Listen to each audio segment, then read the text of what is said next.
TUPE is mentioned, and the room goes quiet.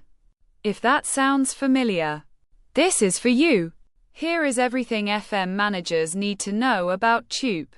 In plain English, TUPE stands for the Transfer of Undertakings Protection of Employment Regulations 2006. In plain terms, if you take over a contract, you inherit the workforce, their contracts, their continuity of service. All of it moves with them, whether you intend it to or not.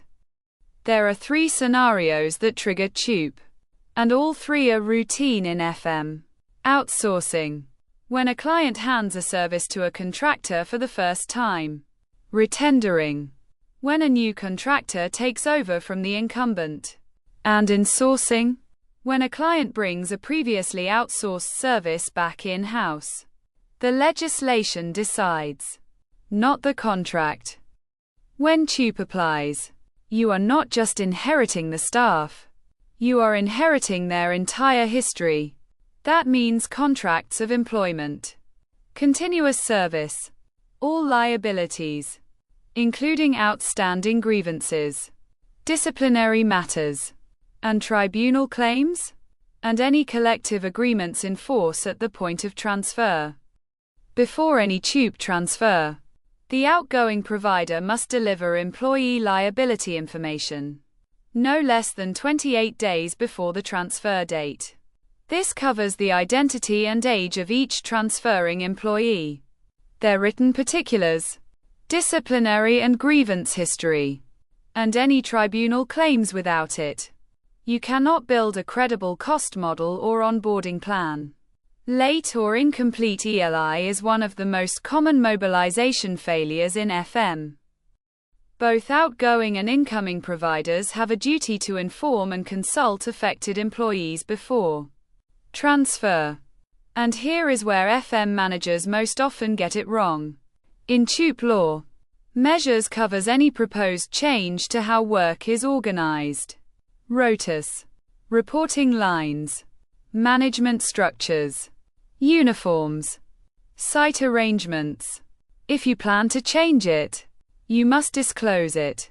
Not disclosing a planned change to avoid early resistance is a compliance failure, not a tactical decision. Under Regulation 7, any dismissal where the sole or principal reason is the TUPE transfer itself is automatically unfair. This applies before and after the transfer, and to both outgoing and incoming providers. The only permitted exception is an ETO reason. Economic, technical, or organizational. That entails genuine changes in the workforce. TUPE-connected dismissal is not a theoretical risk. It is a live tribunal liability. The golden rule is simple. Start with TUPE, not after it. TUPE shapes workforce costs, onboarding timelines, legal exposure, and operational readiness from day one.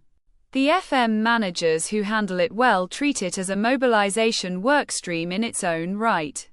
Planned from contract award, not raised in the final weeks before go live. If your team is preparing for a mobilization and TUPE is still a gray area, MCFM Global Academy has built the training specifically for the people delivering the mobilization. MCFM 00132 covers TUPE obligations within the full context of FM contract transition, and the Mastering TUPE Bite-Size module gives you the core framework in a single focused session. Visit mcfmgacademy.com to enroll. MCFM Global Academy, the FM industry's home for mobilization mastery. Whether you are managing your first TUPE transfer or leading a total FM mobilization, the Academy gives you the frameworks, tools, and confidence to deliver. Don't leave TUPE to chance.